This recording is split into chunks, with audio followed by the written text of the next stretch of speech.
Welcome in. Jesse Schule here from jesseschule.com. We got the Week 14 NFL kickoff show, and I've got a couple special guests backstage. Plan on giving out some picks.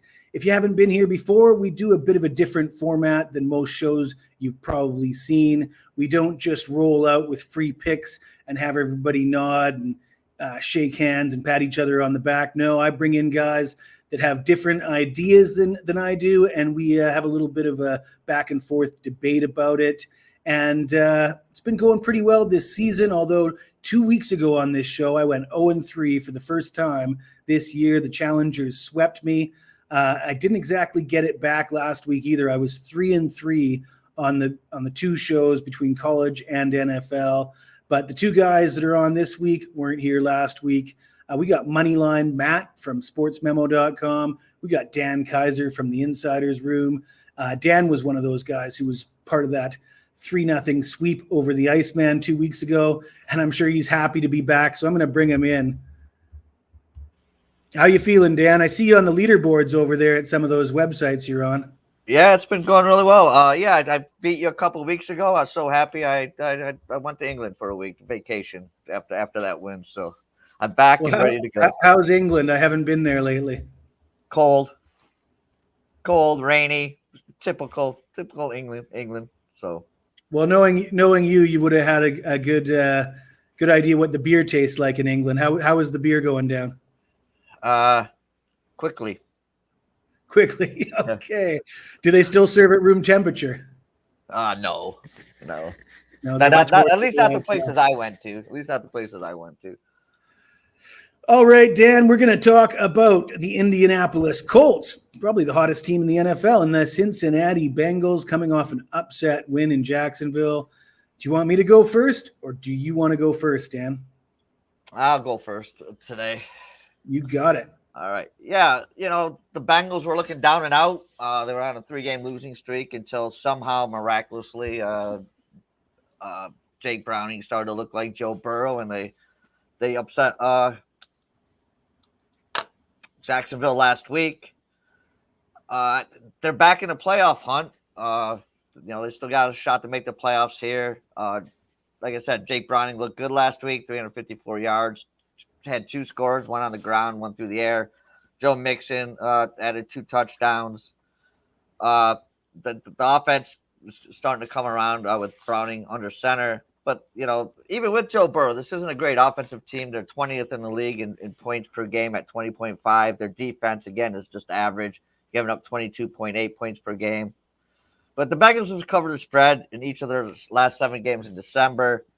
The Bengals are back home. They got confidence after that win last week in overtime. Browning is coming off of a huge performance. Completed 86.5% of his passes. He's got Chase and Boyd at wide out, so I think they'll be able to move the ball against the Colts. And I'm looking at the weather in this one. It's supposed to be rainy and not great football weather. And the Colts come in. They don't have Jonathan Taylor. They get kind of banged up a little bit on the defense. I think that win last week changed the Bengals' fortunes to close out this season. I think they'll upset the Colts in this one. Well, thank you, Dan. I think you're right. That win last week did change a lot, and I think it's given us a little bit of recency bias here. I think a lot of people are high on Jake Browning, and deservedly so. And I'm not going to sit here and say Browning's going to be a bust or he's going to be terrible. What I'm going to tell you, Dan, is it might not matter how good Jake Browning is this week, because while the Bengals did get the win, they allowed 30 points for the 3rd time in a 4-game stretch. And the only exception during that span, in the game that they didn't give up 30 or more points, they gave up 421 total yards to the Pittsburgh Steelers, who only managed to convert those yards into 16 points. But that was by no means credit to the Bengals. So the Bengals defense, they rank, only Washington ranks worse in the NFL than the Cincinnati Bengals in total defense. Now the Colts, not great either, but the Bengals are giving up 254 yards per game passing, I believe, and 222 for the the Colts. So the Colts are sort of flirting with middle of the road defense, whereas the Bengals are really bad. And you mentioned Jonathan Taylor, but their backup running back's been performing quite well. I think the Colts more well-rounded team. Gardner Minshew, you mentioned Jake Browning's big game. Gardner Minshew threw for over 300 yards and a couple touchdowns last week as well on the road at Cincinnati or at Tennessee. And Minshew's a guy, we've seen him do this for 2 or 3 years in the league now. We've seen Browning have one good game. I'm always going to side with the guy who's done it for 2 or 3 years over the guy who's done it last week. So in a game that you might as well take the money line here, just pick the winner, a line under a field goal. I'll take the Colts. You got the Bengals +2. I'll take the Colts, and I'll probably back them just to get the straight up win. So that's how I see it. Dan, before I bring out Moneyline Matt, why don't you give us your hot streaks and tell everybody where they can find your picks? All right. Yeah, the NFL has been really good for me this season, except last night. I kind of got snookered last night. But, yeah, I'm 42, 23, and 2 this season in the NFL, so that's going really strong. Hockey's doing well. NBA's I'm just getting back in the NBA because with college football being done. You can find me at theinsiderzoom.com, jesseschule.com, sportscapping.com, sportsmemo.com, the usual suspects. And picks and parlays. Did you say picks and parlays? Oh, I missed that one. Picks and parlays not in that. Yeah, okay. Well, thanks for stopping in, Dan. We'll be back. We'll get you back in about 5 minutes. I'm going to talk to my man, Moneyline Matt. Matt, it's been a while. We haven't done a show for seems like a year now, but I'm happy to be back with you doing shows, and you're here to talk about a much more interesting game. Mm-hmm. We're going to talk about the Buffalo Bills and the Kansas City Chiefs. And Matt, I always let my guests choose if they want me to go first so they can pick apart what I said, or if they want to go first and then take the risk that I might pick apart what they said. So it's the ball's in your court, man. How do you want to do it? You know what? It's been a while, Jesse. First off, I appreciate you having me on the show. As always a great time when I'm doing some shows with you and Dan. But I'll go first. It's been a while. I don't mind going first. And, in this spot, I am talking the Buffalo Bills, which may be a little surprising to some people. Right now, this is a +1.5 spread for Buffalo. And to your point, Jesse, I would probably just go the money line with this one. And currently, 60% of the money is on the Kansas City Chiefs, with 40% going to the Buffalo Bills. And if you have watched any of my shows in the past, whether this be the NFL, whether it be the NBA, anything along those lines, I love backing the more desperate teams. And the more desperate team, maybe the most desperate team throughout the entire NFL at this point in time, is the Buffalo Bills with a 6-6 record heading into Arrowhead Stadium. Okay, this is one of those games where if the Buffalo Bills, they could be ejected from playoff contention. With that being said, however, this is a situation that they have been in before. Their last 4 games have been in Kansas City since 2021 with a split record of 2-2. As for the Kansas City Chiefs, this is a team that is 8-4 on the season, fresh off a loss to the Green Bay Packers. Another thing that I want to add in is the Buffalo Bills are coming off a bye week, so they are going to be the more rested team. They should have the edge in terms of game plan in this spot. Would I feel better if Kansas City won last week? Yeah, no doubt. You don't want to face an angry Kansas City Chiefs team. Definitely that loss to Green Bay kind of ruffles this pick a little bit, but still think Buffalo is the more desperate team. And if you've watched Kansas City all season long, I don't know if it's just me, but this seems like a different Kansas City Chiefs team, and they're really struggling to find that number 2 option. Very understanding that Rashee Rice is coming along. He's a big body receiver. He's explosive, stuff like that. But they really are struggling to get someone outside of Travis Kelce. This is a Chiefs team who has only scored 20 points. I'm talking 2-0 with the Kansas City Chiefs in 7 of 12 games this season. And they're also a team that tends to just straight up abandon the run at times. Isaiah Pacheco has not He has not practiced just yet this week. Do I expect him to suit up? Yeah, I do. He's one of the toughest dudes throughout the entire NFL. Just watch him run people over. So yes, I do expect him to suit up, but that doesn't exclude the fact that Andy Reid loves to just abandon the run game completely at times. And the Buffalo Bills specialty is actually their pass defense. Both the Buffalo Bills and the Kansas City Chiefs rank top 10 in terms of pass defense. They both are, I believe, 19th and 20th in terms of rushing defense. So really this game is going to come down to who can get some yardage on the ground and incorporate the play action attack because of it. To me, I think that's the Buffalo Bills. They know that game in Philadelphia escaped them. They let that one go. That has to be just driving them nuts over the past 2 weeks, especially going into the bye week with that.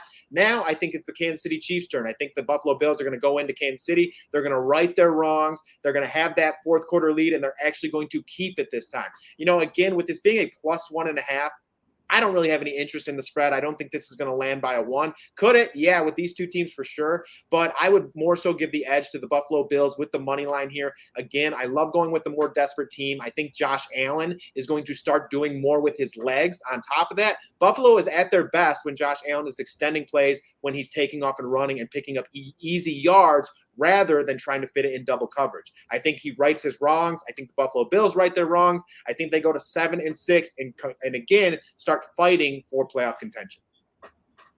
Sharp pick for sure, Matt. I'm glad that you mentioned that you would have liked this more if the Chiefs had a 1 in Green Bay last week. That was going to be the first question I was going to ask you. Yeah, sure.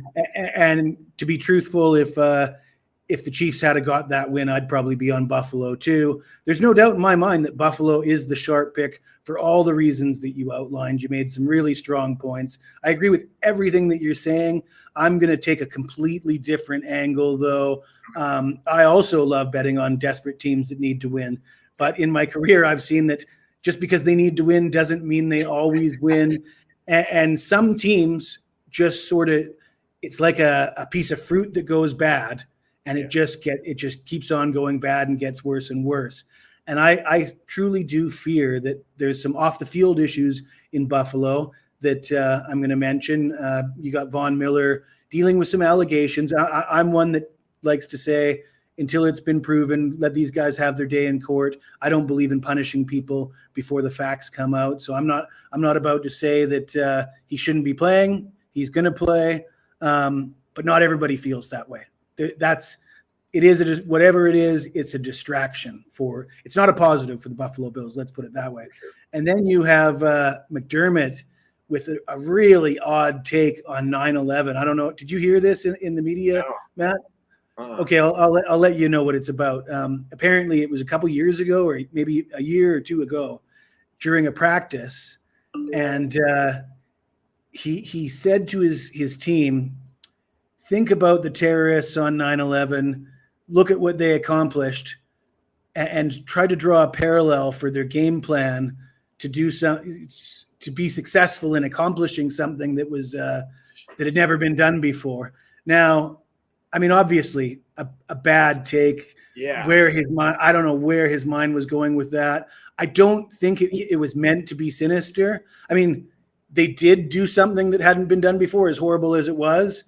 Trying to compare your what it was just parallel to draw. weird. But it almost sounds to me the kind of what you get from some of these total geniuses. They have their mind works in different ways, and they but yeah, it when it comes out of his mouth, it didn't sound great. He's facing a lot of criticism. He's probably facing some criticism for the 6-6 record. He's going to be facing even more criticism if they can't pull this one out of the fire. Josh Allen, a lot of people talk about his offensive coordinator and his performance with a new offensive coordinator. What they don't talk about is he's got a new girlfriend, and that might be a bit of a distraction as well. It wouldn't be the first time we've seen one of these high-profile millionaire NFL players get hooked up with a girl that, they start paying more attention to that than the game. And, Kansas City. I mean, Josh Allen was probably the best, or one of the best quarterbacks in football over the last couple years. He's looked like that guy a few times this season, but not consistently. Something's wrong in Buffalo. Can they right the ship here in Kansas City? At the current price, like you outlined, you're just picking the winner. The Chiefs, since September of 2021, are 11-0 straight up coming off of a loss. I'm not sure this is the correct price to bet against a team that's won 11 straight games coming off a loss at home, where they rarely lose, with the head coach they have, the quarterback they have. As sharp as your pick is, Matt, the sharp side doesn't always win. Yep. I'm going to go public with the Chiefs here. Before we bring in Dan, why don't you tell everybody what you've been doing, any hot streaks you got, and where they can find your picks? Yeah, guys, if you want to find my picks, it's Moneyline Matt over at Sports Memo. My real name is Matt Kowalis. I do a lot of action on Twitter as well. I've been hitting that really hard, Moneyline Matt 8 over on Twitter. I post a lot of all of my single game pick videos. I break down the NBA with Wager Talk, break down the NFL with Wager Talk. I do my own picks and plays, same game parlays, free plays, little bit of everything. So Twitter is really where the money is made with me. I drop all of my plays when I release stuff on Sports Memo. It's over there as well. Coming off a 6-2 week in the NFL. Yesterday, coming off a 3-1 day in the NBA. I'm currently the third-ranked handicapper in the NBA over at Sports Memo. On top of that, and hit my biggest play of the year with the Los Angeles Lakers last night. So we're pretty strong right now. Again, top 3 within the NBA, top 10 over in the NFL at Sports Memo. So just keeping it rolling, and would greatly appreciate a follow over on Twitter. Yeah, you can see the Twitter handles below. Let's bring in Dan. You guys, before we start a little chat here, you see Plus Money Honey Twitter handle in there. She didn't make it for the show today, but she was supposed to come in and give out a play on the Seattle Seahawks plus the 11 points. Much like Matt's pick, this is a pretty sharp look. I know a lot of the sharps are on the Seahawks this week, and I'm just going to rattle off what would have been my response to her pick. You know, I think a lot of people are probably getting excited about about Seattle coming off that game against Dallas. The offense in particular looked pretty good in the Dallas game, but I think that game was an anomaly. There was no punts in that game. It was just back and forth. Nobody was running. It was just throw the ball, all offense, high scoring. We're not going to see that in San Francisco. We're going to see a completely different style of game. Seattle hasn't had much luck. They were winless against they went 0-3 against the 49ers last year. They lost to the 49ers. They got slaughtered at home against the 49ers. Geno Smith had a good game against Dallas, 334 yards, 3 touchdowns and a pick, but he's got a groin injury and was limited in practice midweek. I'm sure he's going to go, but a groin injury can affect your performance. And let's face it, not too many quarterbacks perform well against this San Francisco team. Divisional game. I don't see them taking it easy on the Seahawks. Seattle, their losses last year by 18 and 20 at San Francisco. 11 points is a big number. I'm not sure it's big enough. If either of you guys have a counter to that argument, please let me know. No, not me. Nobody's dying to take the 11 with Seattle? No, I'm not. All right. Well, how about the Colts, Matt? Do you got any opinion on that Colts Bengals game that you'd like to share with us? For that one, I'd be with the Colts, actually. I like the look of the Colts. I think last week was kind of an anomaly with the Cincinnati Bengals and how they played and were able to move the football. I think that the Indianapolis Colts have been the more consistent football team. I think, like, to your point, I think Zach Moss can come in and run the football very similar to Jonathan Taylor. They're kind of obviously Jonathan Taylor's a more explosive style running back, but Jonathan Taylor is a guy who can get in between the tackles. He can pick up extra yards. He can get the team in better second down situations, third down situations, stuff like that. Just really opens up the playbook a little bit more. And the Cincinnati Bengals defense really hasn't been doing it for me, I guess you could say. And I think that the Colts are going to be able to move the football. I like how Gardner Minshew has been playing. He's been playing more consistent. And Michael Pittman Jr. has really been coming along as a number one wideout. And, Gardner Minshew's he's really been spreading the football out as well. They got, Josh Downs is his name. And then Alec Pierce, he was hitting last week. So they've really been spreading that football out as well. So I actually do like the look of the Indianapolis Colts. Like week in, week out, they have been a gritty, tough team, and they've been able to score on a lot of different opponents. So I would probably back the Indianapolis Colts. And correct me if I'm wrong, Matt. I know Jonathan Taylor, used to be like an MVP type candidate, leading rusher type guy. But as far as the numbers this year, Moss's numbers are either comparable or superior. Is that not true? Yeah. Yeah. So we're not really expecting them to miss much in the running game with the absence of Jonathan Taylor. They've been without him quite a bit recently, and Moss has been able to pick up the slack. Dan, do you got any opinions on the Buffalo Kansas City game that you want to share with us? I can't bet against Reid Mahomes and Kansas City at home. Okay, so you're going square with the Iceman, and we're back in the home team. Yeah, like I said, as much as I realize the sharp play is on Buffalo, you're just not giving me a good enough price to stray away from a team that's won 11 straight off a loss and has that great home record. And like I said, I fear that Buffalo is like that piece of fruit that's going off, and they might be rot. They might be rotten. I mean, if they lose this game, the headlines are going to be rotten to the core. I mean, they're going to be like, break it up. It's such a big game for Buffalo. So, I mean, for Buffalo Bills fans, they're gonna need this one, but needing it doesn't mean you always get it. I think we've all got places to be, things to do, people to see. In case I don't see Matt the rest of the month, I just got one thing to say to him. Roll damn Tide. Oh, you see that, Michigan? Hey, let's go. It's gonna be a battle.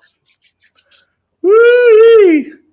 Anybody want to give their opinion on the Florida State snub? Are you guys part of that diapers crew that's all whining and crying about it's not fair?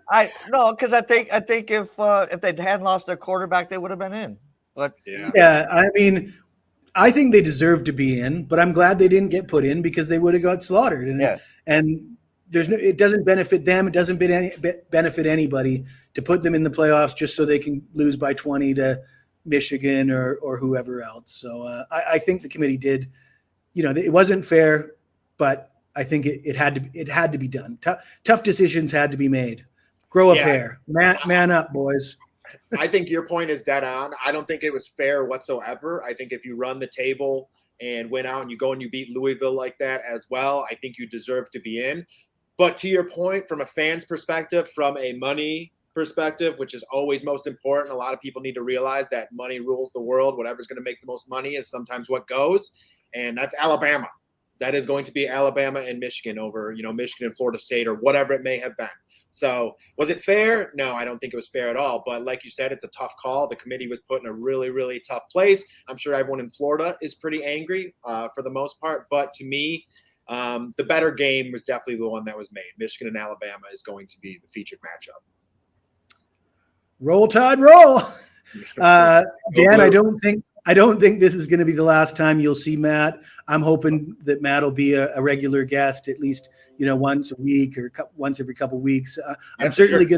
He's certainly welcome to come on the show as much as he's available, and we're hoping to have him. It's always nice to have a guy like Moneyline Matt on the show, and we will talk more about this, Dan, on tomorrow's show, previewing bowl games, and I think we're going to wrap it up. And for everybody out there listening, good luck, unless you're against us.